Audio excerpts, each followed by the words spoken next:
Na aula de hoje, pessoal, nós discutiremos o produto de transformadas de Laplace, tá? Então veja bem, qual que é o problema que nós temos para nós iniciarmos a nossa conversa aqui? Eu gostaria de obter uma função h de t, ok? Claramente essa função, como nós estamos no contexto da transformada de Laplace, essa função é uma função que assume, cujo domínio está definido naquele intervalo fechado de zero, aberto mais infinito, tá? Obter uma função h de t, tal que essa função h de t, a transformada de Laplace dela, se escreve como a transformada de Laplace de uma função f multiplicada pela transformada de uma função g. Então, esse é o nosso problema, tá? Determinar uma função h de tal forma que a transformada dela se escreve como produto de duas transformadas, tá? Então, muito bem. Se nós queremos que essa função h, que a transformada da função h cumpra essa condição, então eu vou olhar para a transformada da função h, ok? E vou escrever ela como produto dessas duas transformadas. Então, claramente, aqui nós vamos supor que essas funções f e g, elas admitem transformada de Laplace, tá? Então, aqui vai ser a integral de 0 a infinito, de f de 1, exponencial de menos S1 d1. Isso aqui é a transformada da função f, ok? E por outro lado, que multiplica a integral de 0 a infinito, de g de v, exponencial de menos SV dv, ok? Então, aqui nós temos o produto dessas duas integrais. Mas pelo teorema de Fourier, eu consigo escrever isso dessa forma. Isso aqui vai ser a integral dupla de f de 1, que multiplica g de v, exponencial de menos S u mais v, d1 dv. Mas qual que é a nossa região de integração aqui? A nossa região de integração, eu vou denotar dessa forma aqui, é o R2+, ok? Mas o que vem a ser esse R2+? Esse R2+,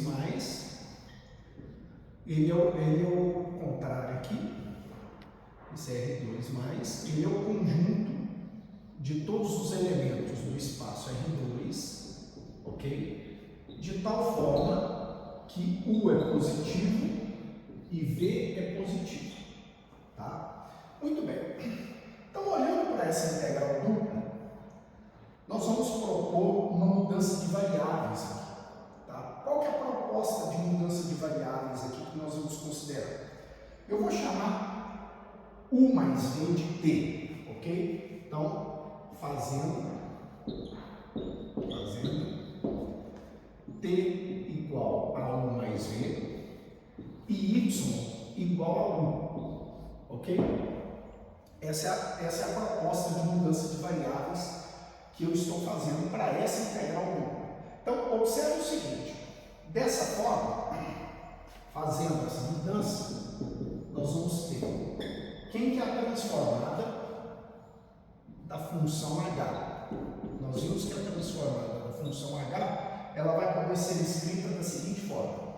É a integral dupla, eu vou deixar para escrever a nova região de integração daqui a pouco. Quem que é o meu u? O meu u é y. Então, f de y, ok?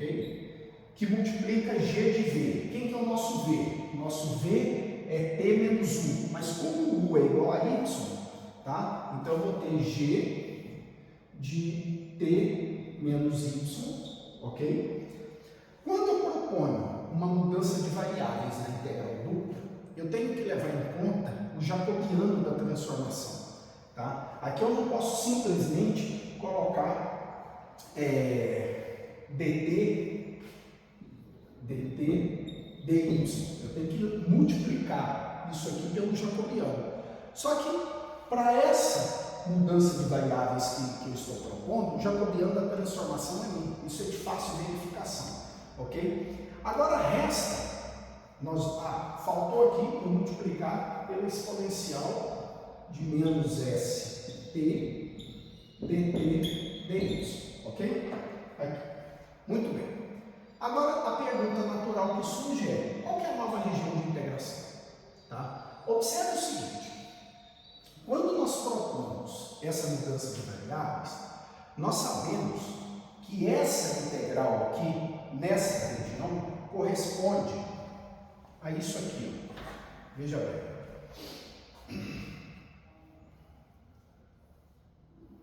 Ó. Quem é o R2 mais? É o conjunto de todos os pares de R2, de tal forma que U é positivo e V é positivo. Vou pontilhar aqui, ok? E vou pontilhar aqui também, tá? Essa é a geometria desta região de integração. Só que quando nós estamos propondo uma mudança de variáveis, nós temos que visualizar qual é a nova região de integração.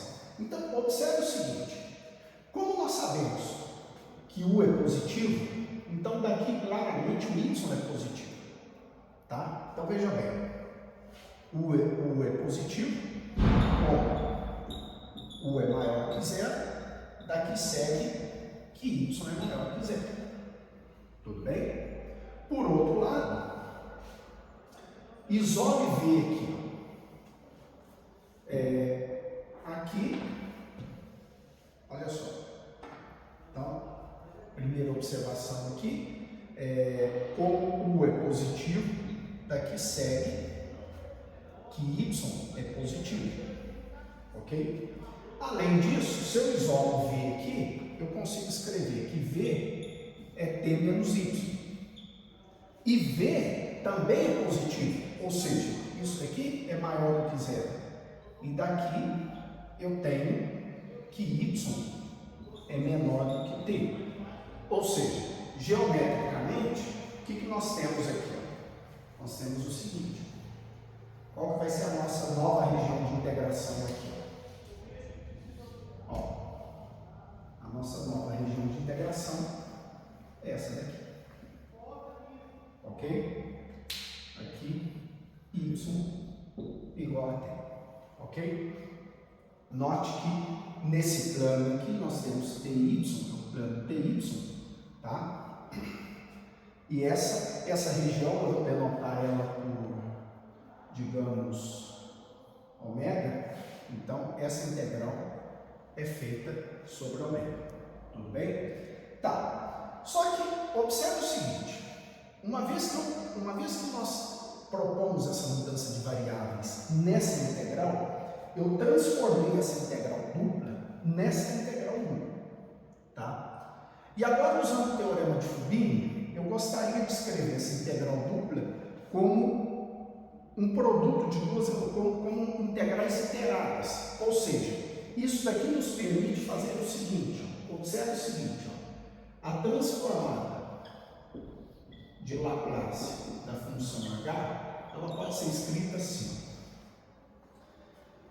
Veja bem, eu vou separar a integral da exponencial de menos st. Essa integral ela é feita com respeito à variável t. Se eu integro com respeito a t, a variação se dá de 0 a infinito. Ok? Por outro lado, aqui eu vou ter a integral de f de y, g de t menos y, dy. Se eu estou integrando com respeito a y, então imagine aqui, ó, nessa região, imagine uma seta paralela ao eixo y, furando a região de integração aqui.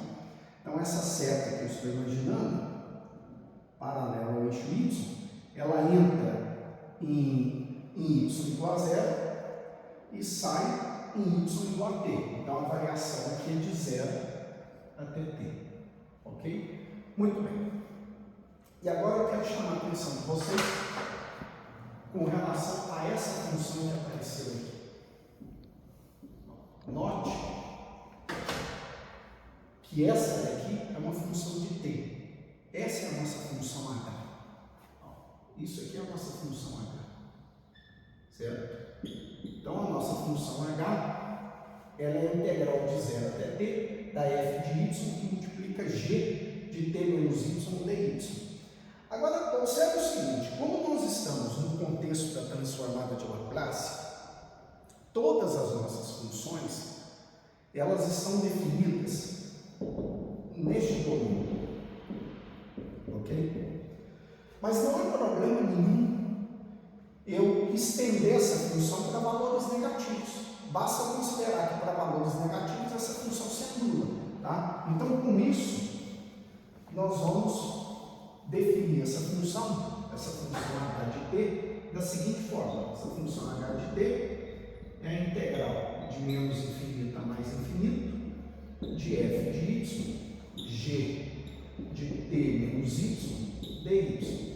Essa função ela é chamada de produto de convolução das funções f e g, ok? Então agora nós estamos em condições de responder aquela pergunta que eu fiz inicial.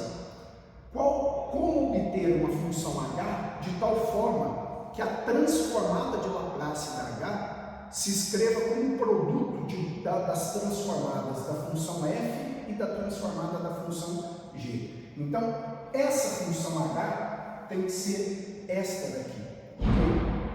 Ou seja, com isso, nós temos, isso aqui é chamado de produto de convolução, tá? É comum nós utilizarmos uma notação para esse produto de convolução, tá? Esse produto de convolução,